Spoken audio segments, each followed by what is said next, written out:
எல்லாருக்கும் வணக்கம்.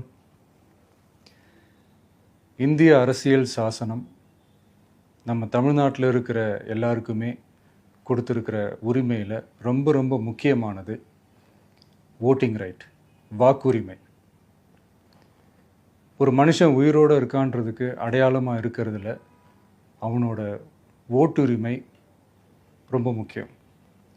அதனால தான் voting is not only our right but also our life. ஒரு முக்கியமான விஷயத்தை பற்றி இப்போ நான் உங்ககிட்ட ஷேர் பண்ண போகிறேன். இது நான் ஃபஸ்ட்டு கேள்விப்பட்ட உடனே எனக்கே ரொம்ப ஷாக்கிங்காக தான் இருந்தது. இப்போ நான் பேசிகிட்ருக்கிற இந்த நேரத்தில் தமிழ்நாட்டில் இருக்கிற நம்ம யாருக்குமே ஓட்டு போடுற உரிமையே இல்லைன்னு சொன்னால் நம்புவீங்களா? நான் நீங்கள் உட்பட யாருக்குமே அது இல்லை. நான் பயமுறுத்துறேன்னு நினைக்காதீங்க, அதுதான் நிஜமும் கூட. கொஞ்சம் ஏமாந்தால் நம்மள மாதிரியே இன்னும் லட்சக்கணக்கான பேருக்கும் இதே நிலைமை தான். ஓட்டு போடுற அந்த உரிமையே இல்லாத மாதிரி ஒரு நிலைமை வந்தாலும் வரலாம்.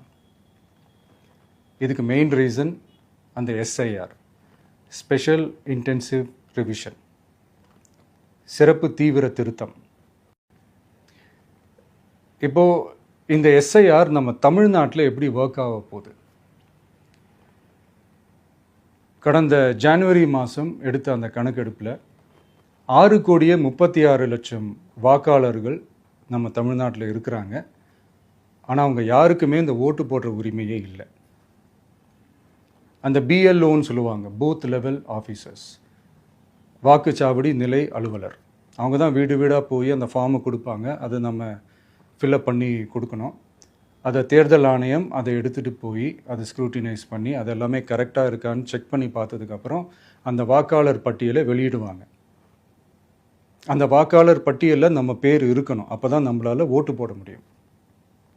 அந்த புது பட்டியல் வர்ற வரைக்கும் நம்ம வாக்காளர்களான்றது அது உறுதியே செய்ய முடியாது. இன்கேஸ் அந்த புது பட்டியலில் நம்ம பேர் இல்லைன்னா அது ஒரு தனி ப்ராசஸ், அது ஒரு தனி ஃபார்ம், அது ஒரு தனி கிளைம்ன்ற மாதிரி அது ஒரு வேறு வேலை. ஸோ இந்த மாதிரி நிறைய சிரமங்கள் குழப்பங்கள் இருக்கிறதுனால மக்களுக்கு இது மேலே ஒரு கன்ஃபியூஷன் ஒன்று இருக்குது. இது என்ன வெரிஃபிகேஷனா இல்லை ஒரு மறைமுக ரீரெஜிஸ்ட்ரேஷனா இல்லை இது ஒரு நியூ ரெஜிஸ்ட்ரேஷன் மாதிரியே தானா அப்படின்ற மாதிரி நிறைய கன்ஃபியூஷன் இருக்குது. அவங்க செய்ய வேண்டியதெல்லாம் ஒன்றே ஒன்று தான். இந்த மாதிரி வீடு வீடாக போய் அந்த என்யூமரேஷன் ஃபார்ம் நம்ம ஃபில்அப் பண்ணி கொடுக்கும்போது அதுக்கான அக்னாலேஜ்மெண்ட்டை அந்த பிஎல்ஓ அந்த ஆஃபீஸர்கிட்ட இருந்து நீங்கள் வாங்கிக்கணும். அது ரொம்ப ரொம்ப முக்கியம்.